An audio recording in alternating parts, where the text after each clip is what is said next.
పొద్దున్నే పిల్లలు స్కూల్కి వెళ్ళడం కోసం వాళ్ళని రెడీ చేయడం, లంచ్ బాక్స్ చేయడం ఇలా ఎప్పుడు హడావుడిగా ఉంటాం కదండి.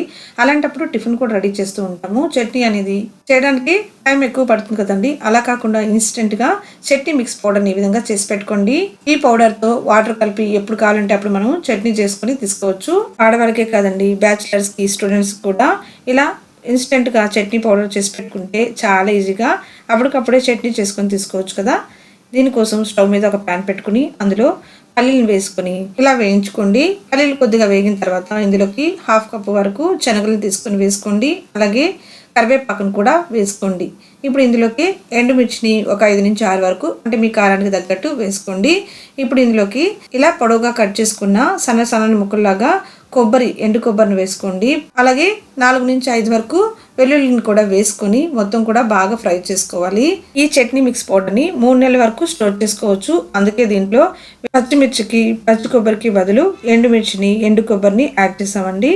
ఈ విధంగా లైట్గా వేయించిన తర్వాత మరీ ఎక్కువ వేయించకూడదండి, ఇలా వేయించుకుంటే సరిపోతుంది. ఇప్పుడు ఇందులోకి రుచికి సరిపడా సాల్ట్ని వేసుకోండి. అలాగే కొద్దిగా చింతపండుని వేసుకొని మెత్తగా పౌడర్ లాగా చేసుకోండి.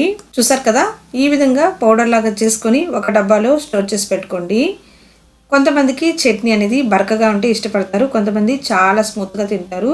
ఎవరు టేస్ట్ని పట్టట్టు వాళ్ళు పౌడర్ని మెత్తగా బ్లెండ్ చేసుకోవాలి. నేను ఇక్కడ బరకగానే బ్లెండ్ చేశానండి. ఇప్పుడు దీన్ని ఒక డబ్బాలో స్టోర్ చేసి పెట్టుకుంటున్నాను. దీన్ని ఒకేసారిగా మూత వేసుకోకూడదండి. 1 గంట సేపు అలా ఆరబెట్టేసి ఆ తర్వాత క్లోజ్ చేసి మనం ఫ్రిడ్జ్లో పెట్టుకుంటే 3 మంత్స్ వరకు కూడా స్టోర్ ఉంటుంది. దీనిలో నుంచి మనకి ఎప్పుడు చట్నీ కావాలంటే అప్పుడు తీసుకొని ఇప్పుడు దీంట్లో ఒక బౌల్లో వేసుకొని కొద్దిగా వాటర్ వేసుకొని కలుపుకుంటే చట్నీ రెడీ అయిపోతుంది. కావాలనుకుంటే దీంట్లో తిరగమాత పెట్టుకొని కూడా వేసుకోవచ్చు. ఈ పౌడర్ని బయట పెట్టారనుకోండి 1 నెల రోజుల వరకు స్టోర్ ఉంటుంది. ఫ్రిడ్జ్లో పెడితే ఒక 3 మంత్స్ వరకు ఉంటుందండి. కొద్దిగా పౌడర్ని చేసుకొని 1 నెల రోజులు వాడుకుంటే సరిపోతుంది. చూసారు కదా మనకి చట్నీ అనేది ఎంత బాగా తొందరగా ఇన్స్టెంట్గా రెడీ అయిపోయిందో. నేను ఇక్కడ చట్నీని కొద్దిగా వాటర్ వేసుకుని గట్టిగా చేసుకున్నాను. మీరు కొద్దిగా వాటర్ ఎక్కువ చేసుకుని నీళ్ళగా కూడా చట్నీ చేసుకొని తీసుకోవచ్చు. వీడియో నచ్చితే తప్పకుండా లైక్ చేయండి. అలాగే మీ ఫ్రెండ్స్ అండ్ రిలేటివ్స్ కూడా షేర్ చేయండి. ఇలాంటి మరిన్ని మంచి వీడియోస్ మన ఛానల్లో చాలానే ఉన్నాయండి, అన్నిటిని ఒకసారి చెక్ చేయండి. ఇలాంటి మరిన్ని మంచి వీడియోస్తో మీ ముందుకు వచ్చేస్తాను. Thank you so much for watching my video.